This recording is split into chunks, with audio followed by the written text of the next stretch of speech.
Buenos días. Soy el doctor Mauricio González Brenes y soy cirujano oncólogo. Antes de empezar el programa del día de hoy, quiero agradecer por las llamadas, por los correos recibidos tanto en mi página de Facebook Oncología González Brenes como en la página consultasdesalud.com. El día de hoy vamos a empezar una serie de programas relacionados con uno de los órganos más importantes del cuerpo, como es el tubo digestivo. El proceso de la alimentación debe pasar por diferentes etapas antes de poder ser útil para nuestro cuerpo.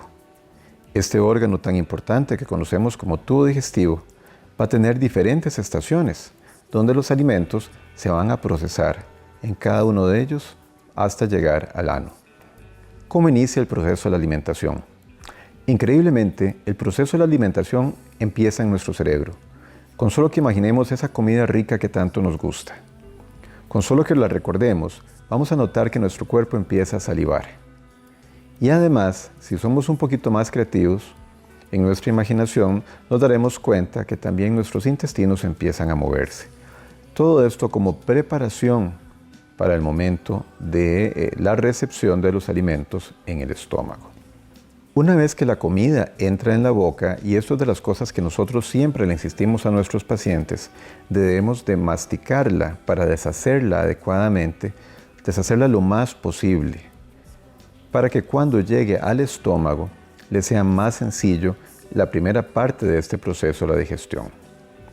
Hoy vamos a dedicarnos un poquito a este órgano que conocemos como el estómago.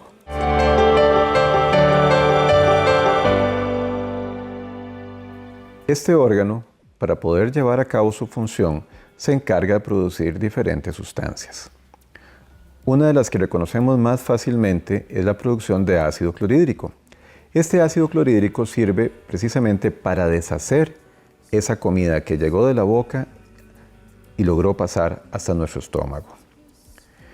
Este ácido es sumamente fuerte, tanto que, como algunos de ustedes reconocerán el nombre, se puede utilizar hasta para destapar cañerías.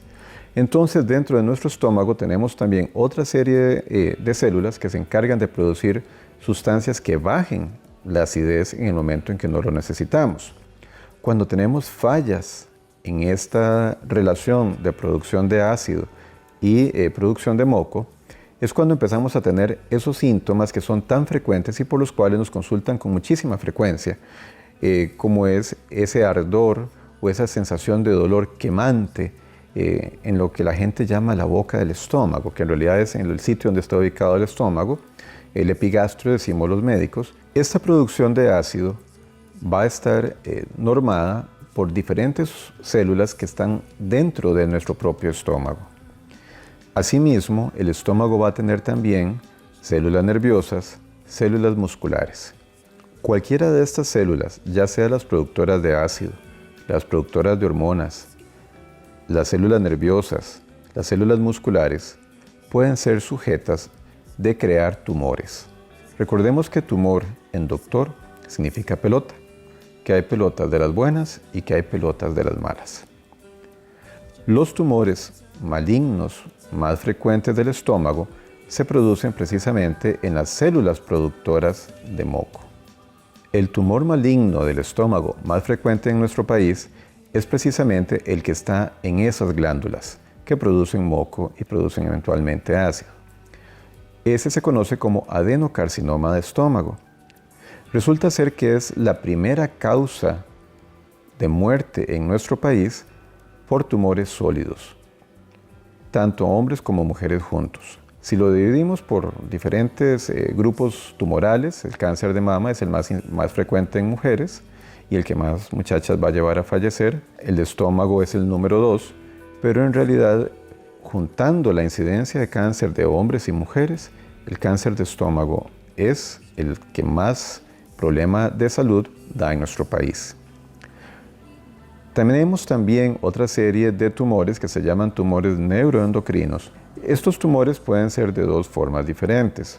Los podemos ver de los que no, simplemente está ahí la lesioncita y no está activa, que se llaman tumores carcinoides, o podemos tener algo que llamamos como tumores neuroendocrinos, que son este mismo tipo de células, pero que ya empiezan a ser activas y empiezan a enviar sustancias al cuerpo que lo descontrolan.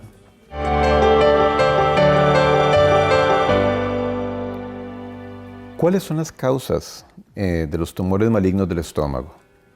En realidad, en este momento, en cáncer, nosotros sabemos qué pasa, pero no sabemos propiamente por qué pasa. De tal suerte que es muy difícil para nosotros hablar de una causa en específico. Se ha hablado de diferentes sustancias que pueden llevar a producir un cáncer. En el caso de los tumores relacionados con las glándulas, con los adenocarcinomas, lo más frecuente que hemos visto como factores de riesgo son el tabaquismo, o sea, el cigarrillo, el consumo de alcohol, el consumo de comidas ahumadas, ricas sobre todo en sustancias como las aminas, son el tipo de factores de riesgo que más claramente hemos identificado. Es muy importante, además, una carga familiar en primer grado, es decir, que mamá tuvo cáncer de estómago, o papá tuvo cáncer de estómago, mi hermano tuvo cáncer de estómago, siempre en primer grado. Eso nos da una mayor posibilidad de sufrir de cáncer de estómago. Además tenemos áreas geográficas muy claramente establecidas, donde nos hemos dado cuenta que es tanto el cruce familiar que han ido dejando ese gen que da esa debilidad para producir cáncer, lo han ido dejando en su sangre, lo han ido heredando de familia en familia. También hay otros factores externos que en algún momento se han tomado en cuenta, como el caso de la bacteria Helicobacter pylori, de la cual se ha hablado mucho, se ha querido decir que es la bacteria del cáncer de estómago. Sin embargo, pues los estudios en realidad lo que nos ayudan en relación a Helicobacter pylori es a algo que llamamos gastritis crónica atrófica. O sea, sabemos que atrofia el estómago, que lo deja preparado a que si la persona tuviera esa tendencia a tener cáncer, pues ahí está como el terreno fértil para llegar a tener ese problema maligno. Pero en realidad no conocemos un mecanismo exacto por el cual la bacteria pudiera llegar a producir cáncer. Entonces, los oncólogos consideramos que es un factor más, es un factor importante, ya que estadísticamente nosotros sí nos hemos dado cuenta que en las poblaciones donde hay una alta incidencia de Helicobacter pylori, pues hay una gran incidencia de cáncer de estómago, pero no conocemos un mecanismo directo que lo pueda llevar uno al otro. De tal suerte que nosotros decimos, bueno, es un factor más. Para los otros tipos de tumores, como en el caso de los tumores neuroendocrinos o tumores carcinoides, inicialmente, nos hemos dado cuenta que el uso de antiácidos en forma crónica favorece un poco la aparición de este tipo de lesiones y nos deja completamente fuera de lugar si no tenemos algún factor de riesgo especial para los tumores que están relacionados con la pared del estómago, ya sea con el músculo o ya sea con algunas células particulares de lo que llamamos el estroma del estómago.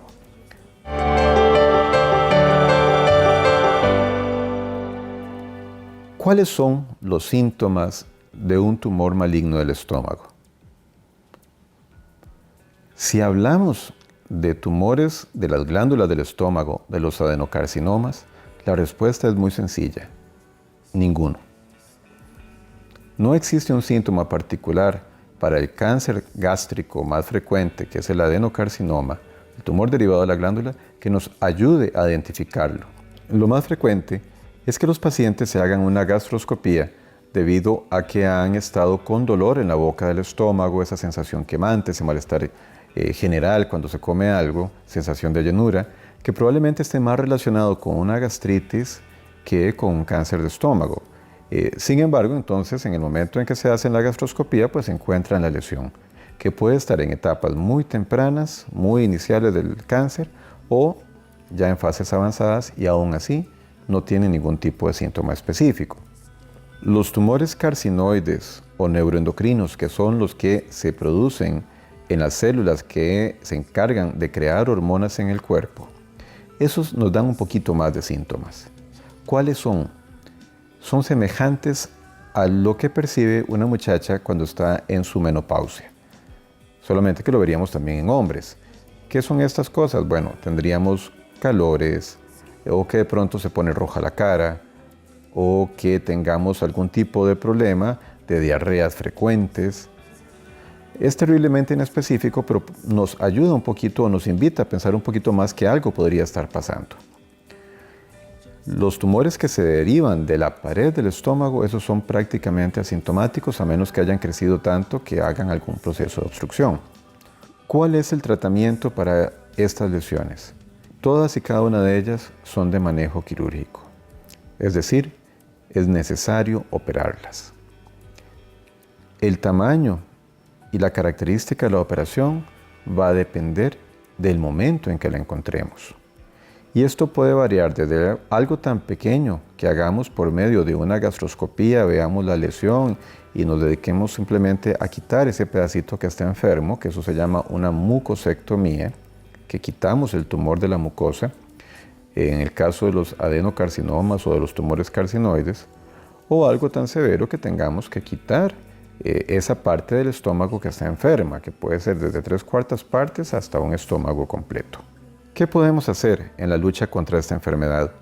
Si he insistido una y otra vez que es silente, que no da síntomas, creo que tal vez lo más importante es tomar conciencia que cualquiera de nosotros podría en este momento estar sufriéndola y simplemente no darnos cuenta.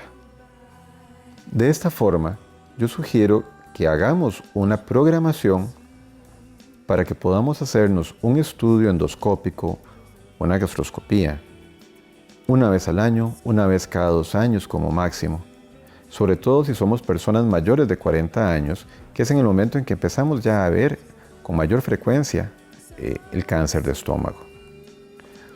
Cuando lo logramos encontrar en etapas tempranas, cuando está apenas empezando, podemos curarlo.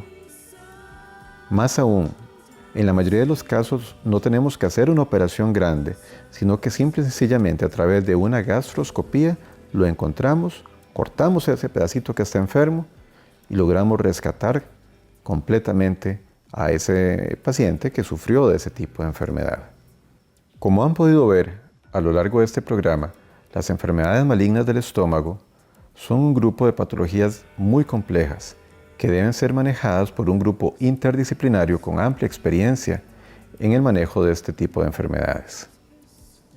Hasta aquí el programa del día de hoy. En la parte inferior de su pantalla pueden encontrar la información de cómo contactarme.